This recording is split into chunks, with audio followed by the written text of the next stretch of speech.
আল্লাহ বলছে বান্দা যাই করো শুধু এদ্দুর মনে রাখো এটা থাকবে না। যুগের পর যুগ তোমার এমন গেছে যখন তোমার কোনো নাম ঠিকানা আলোচনা তোমার কোনো নিশানা কিছুই এই পৃথিবীতে কেউ জানতো না, ছিল না, উল্লেখ করার মতো বস্তু তুমি ছিলা না, কিন্তু আমি আল্লাহ একাই তোমাকে দীর্ঘ সময় লাগায়া এই জমিনে আমার এই সৃষ্টিতে তোমারে সংরক্ষণ করেছি। তুমি প্রথম মাটির মধ্যে ছিলা, মাটির অস্তিত্বের মধ্যে আমি আল্লাহ তাআলা সেখানে তোমাকে সংরক্ষণ করেছি, কেউ জানতো না। তুমি খাদ্যের মধ্যে ছিলা, খাদ্যের উপাদানের মধ্যে তোমার অস্তিত্ব ছিল, কেউ জানতো না।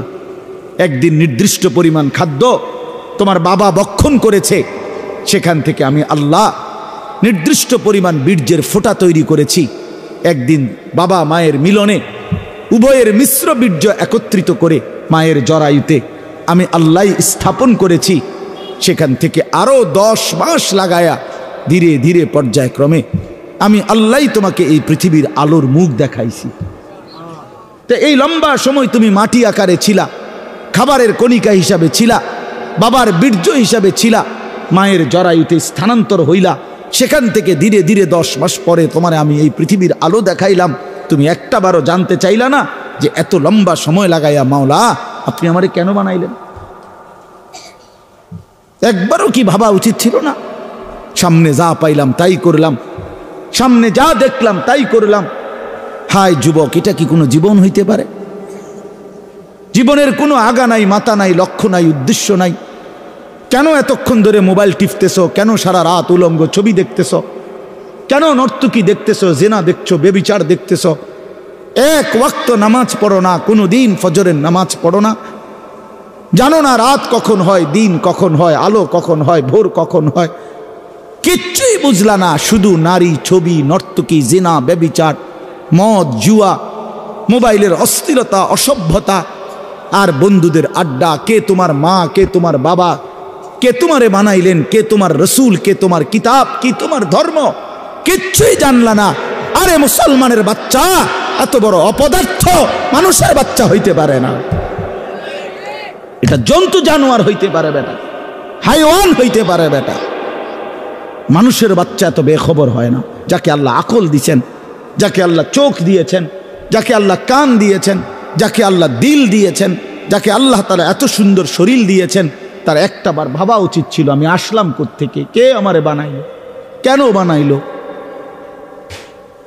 আমি করছিটা কি? তিনি আমার কাছে এটাই চাইছিলেন। ওফ, আল্লাহ বলছেন ইন ইনসানা মিন নুতফাতিন আমশাজ, আমি আল্লাহই স্বামী স্ত্রীর মিশ্র বীর্য থেকে মানুষকে সৃষ্টি করেছি। কেন? নাবতালিহি নাবতালিহি নাবতালিহি। আল্লাহ বলছে বান্দা বিশ্বাস করো তোমারে বানাইছি পরীক্ষা করার জন্য, পরীক্ষা করার জন্য, পরীক্ষা করার জন্য। নাবতালিহি ওয়ালা নাবলুয়ান্নাকুম ওয়া নাবলুকুম লিনাবলুয়াহুম লিয়াবলুয়াকুম, একই শব্দ, কোরআনের শব্দগুলো। পরীক্ষা করার জন্য, পরীক্ষা করার জন্য, পরীক্ষা করার জন্য, পরীক্ষা করার জন্য।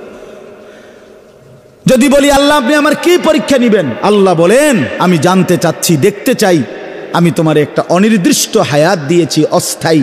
একে তো এই পৃথিবী তোমার জন্য স্থায়ী না, দ্বিতীয়ত যেটুকু হায়াত দিছি তাও অনির্দিষ্ট। একে তো তুমি স্থায়ী থাকবা না, দ্বিতীয়ত যে কয়দিন থাকবা তাও জানা না। কথা বুঝেন নাই আপনি? একটা মনে করেন আমি বুঝলাম যে আমি এই পৃথিবীতে স্থায়ী না, অস্থায়ী, বাকি কয়দিন এটা কইয়া দেন আমারে। কি 14 দিন না 14 মাস? তাইলে আমি এভাবে গুছাইতাম। যদি 14 দিনের হয় তাইলে 2টা লুঙ্গি এলেই তো সারে। আর যদি 14 বছরের হয় তো আরো কিছু সামানা লাগবে। কথার কথায় আল্লাহ বলে না আমি এটাও বলবো, কতদিন থাকবো, থাকতে দিব তোমারে তাও জানাবো না, তাও জানাবো না, আমি জানি শুধু। তাহলে একটি অস্থায়ী জায়গায় অনির্দিষ্ট কিছু সময়ের জন্য আল্লাহ বলেন আমি তোমাকে থাকতে দিছি পরীক্ষা করতে, তুমি কি স্থায়ী ঠিকানা জান্নাতে যেতে চাও নাকি জাহান্নামে যেতে চাও? এই পরীক্ষার জন্য, এই পরীক্ষার জন্য। এবার যদি বলি আল্লাহ আমি যাতে পরীক্ষায় পাশ করতে পারি আমার জন্য আপনি কি ব্যবস্থাপনা দিছেন, কি কি ব্যবস্থাপনা দিছেন? তো আল্লাহ তাআলা বলেন তিনটি ব্যবস্থা আমি 24 ঘন্টা তোমার জন্য দিছি। কয়টা বলেন না ভাই, কয়টা? এক নাম্বার হলো ফাজআলনাহু সামিআন বাসীরা, আমি আল্লাহ তাআলা আমাকে মানার মতো যতগুলো হুকুম আমি করেছি, যতগুলো নিষেধ আমি করেছি, প্রতিটা হুকুম পালন করার, প্রতিটা নিষেধ বর্জন করার আমি আল্লাহ শতভাগ যোগ্যতা সম্পন্ন একটি শরীর দেহ আমি আল্লাহই তোমারে দিয়েছি। একটা হুকুম এমন নাই বন্ধু যেটা আমার শরীরের মধ্যে সক্ষমতা নাই অথচ আল্লাহ করতে বলছে। এমন একটা গুনাহ নিষেধ এমন নাই যেটা আমার পক্ষে বিরত থাকা সম্ভবই না অথচ আল্লাহ আমার এটা থেকে বিরত থাকতে বলছেন। আল্লাহর কসম, এমন কোন হুকুম মালিকের নাই। আল্লাহ তাআলা জুলুম করে না। ইন্নাল্লাহা লা ইয়াজলিমু মিসকালা যাররাহ, নিশ্চয়ই আল্লাহ তাআলা এক বিন্দু জুলুম করে না। মনে করেন আমারে আল্লাহ বলছে রুকু দিতাম, এখন আমার কোমরে বাঁকা হয় না, তাইলেন আমি বলতাম যে আপনি আমার দেখতেছেন আমার কোমরটাই ভাঙে না, আপনি আমারে রুকু করতে বললেন, এটা তো জুলুম করলেন। এখন কি বিষয়টা এমন? কথা বলেন না কেন? আমারে আপনি সেজদা দিতে বললেন, আমি তো নিচের দিকে যাইতে পারি না, আমার বানাইলেন তাল গাছ, আমারে বললেন সেজদা দিতে, তাইলে না এটা জুলুম হইতো। কিন্তু আমার আপনার শরীরের মধ্যে এই যে কনুই ভাঙ্গে, হাঁটু ভাঙ্গে, কোমর ভাঙ্গে, বাঁকা হয়, এটা কেন দিলেন? তো আল্লাহ তাআলা সেজদা করার যোগ্যতা দিলেন। তার একটি বিধান বলেন, একটি, ওযু, গোসল, নামাজ, রোজা, হজ, যাকাত, জিকির, তেলাওয়াত, দান, সাদাকা, গুনাহ থেকে বাঁচা, হারাম থেকে বাঁচা, চুরি, ডাকাতি, জিনা, ব্যভিচার, মদ, জুয়া, সুদ, ঘুষ, অশ্লীলতা, বেহায়াপনা থেকে ফিরে আসা, কোনটার যোগ্যতা আমার শরীরের মধ্যে নাই? যে আমার চোখটার এমন অবস্থা যে আমি যদি কোনো বেডির দিকে চাই তা আর নামাইতে পারি না চোখ, এমন তো সমস্যা কি? এমন যদি হয়তো হুজুর আমি একবার যদি চোখ উঠাই কবে 30 মিনিটের কমে আর নেই দিকে নামাইতে পারি না, তাইলে না একটা বড় অসুবিধা হইতো। বলেন তাহলে আমরা যদি উপরের দিকে তাকাইতে পারি তো নিচের দিকে চোখ নামাইতে পারি না? পারি কি না বলেন না? তো সমস্যা কি? সমস্যাটা কোথায়? সুদ আল্লাহ নিষেধ করছেন, তো ব্যবসা কি আল্লাহ হালাল করে নাই?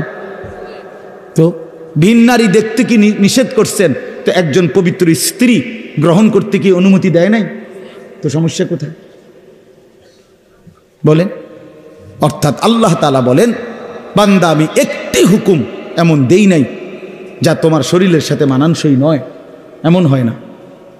তুমি শতভাগ পারবা, এই যোগ্যতা দিয়েই আমি আল্লাহ তোমার দেহ বানিয়েছি। ফিতরাতাল্লাহিল্লাতী ফাতারান নাসা আলাইহা। 2 নম্বরে আল্লাহ বলেন, ইন্না হাদাইনাহুস সাবিলা। এটার মধ্যে 2টা, 2 এবং 3।